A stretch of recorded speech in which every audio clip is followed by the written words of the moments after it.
ప్రపంచంలో ఎప్పటికీ మారింది ఏమిటి అంటే అదే మార్పు.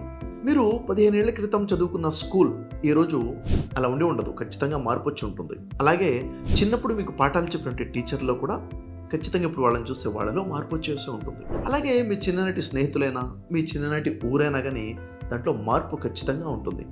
ప్రతి దాంట్లో, ప్రతి వస్తువులో మార్పు అనేది కామన్. మనిషి యొక్క మైండ్ ఎంత విచిత్రం అంటే మార్పు అనేది కామన్ అని తెలిసినా కానీ మార్పుని యాక్సెప్ట్ చేయాలంటే కొన్ని విషయాల్లో యాక్సెప్ట్ చేయలేదు. తనకి ఇష్టమైనటువంటి మార్పు కనుక వస్తే దాన్ని యాక్సెప్ట్ చేయడానికి చాలా ఈజీగా ఒప్పుకుంటుంది. కానీ ఎప్పుడైతే తనకి నచ్చని విషయం జరుగుతుందో దాన్ని మైండ్ యాక్సెప్ట్ చేయదు. ఎందుకు అంటే మైండ్ ఎప్పుడు కూడా కంఫర్ట్ జోన్కి అలవాటు పడిపోయింది. రెగ్యులర్గా జరిగేది, ఎప్పటి నుంచో ఉన్నది అంటే మైండ్కి సేఫ్టీ అన్న ఫీలింగ్ ఉంటుంది. లేక ఏదైనా కొత్తది జరగబోతుంది అంటే అక్కడ బ్రెయిన్కి ఒక భయం, ఏం జరుగుతుందో అన్నది. అందుకే మీరు ప్రేమించిన వాళ్ళలో ఏదైనా మార్పు వచ్చినప్పుడు కానీ, మీ దగ్గర ఉన్న డబ్బు పోయినప్పుడు కానీ, పరిస్థితులు తలక్రిందులైపోయినప్పుడు కానీ చాలామంది డిప్రెషన్లోకి వెళ్ళిపోతారు. అసలు జీవితంలో వచ్చే మార్పుని రెస్పెక్ట్ చేయకపోయినా, దాన్ని యాక్సెప్ట్ చేయకపోయినా ఎంత ప్రమాదమో తెలుసుకోవడానికి ఒక స్టోరీ మీకు చెప్తాను. జీవన్ అనే వ్యక్తికి తను బాగా ఇష్టపడిన వ్యక్తి నుంచి ఒక గిఫ్ట్ వస్తుంది. అది వింటర్ కోట్, చలి కోట్. అది వేసుకుంటే చాలా కంఫర్ట్గా ఉంటుంది. తన అద్దంలో చూసుకుంటే తనకు తను చాలా బాగా కనిపిస్తున్నాడు.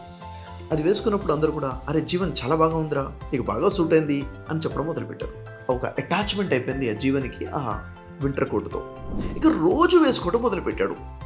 ఎంతగానంటే చూసే వాళ్ళకి జీవన్ అంటే ఆ కోట్లోనే ఉంటాడు, ఆ వింటర్ కోట్ అంటే జీవన్ అన్నట్లుగా అయిపోయింది అనమాట.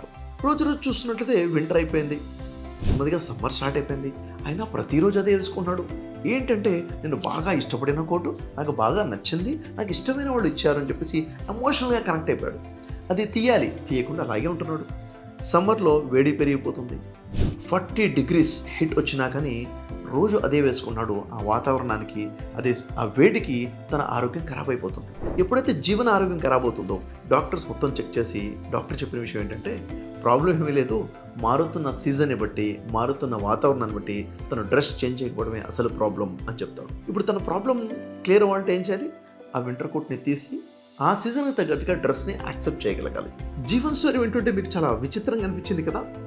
వాస్తవానికి మనలో చాలామంది సరిగ్గా ఇలాగే చేస్తారు.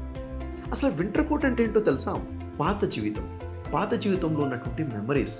ఉదాహరణకి ఒకప్పుడు మీరు చెప్పినట్టుగా వింటున్నటువంటి భార్య లేక భర్త అయి ఉండొచ్చు, మీ చుట్టూ తిరిగే మీ గర్ల్ ఫ్రెండ్ లేక మీ బాయ్ ఫ్రెండ్ అయి ఉండొచ్చు, ఒకప్పుడు మీరు అనుభవించిన లగ్జరీస్ అయి ఉండొచ్చు, డబ్బు, కంఫర్ట్, వెహికల్స్, కోట్లాది ఆస్తి అయి ఉండొచ్చు. ఇవన్నీ కూడా ఆ చలికాలం కోటు లాంటివి.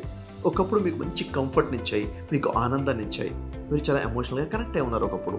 కానీ ఇప్పుడు మీ లైఫ్లో సీజన్ మారింది, వాతావరణం మారింది, ఆ వ్యక్తుల్లో మార్పు వచ్చింది, ఉన్న కంఫర్ట్ పోయింది, కొన్ని లగ్జరీస్ దూరం అయ్యాయి, ఉన్న డబ్బు పోయింది, ఆస్తులు పోయాయి.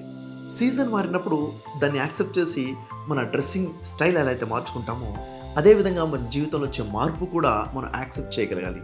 లేకపోతే నష్టపోయే అవకాశం ఉంటుంది. మార్పుని యాక్సెప్ట్ చేయడం అనేది ఓడిపోవడం కాదు, కొత్త వాతావరణానికి సర్వైవ్ అవ్వడానికి అడాప్ట్ చేసేటటువంటి ఒక అవసరం అది.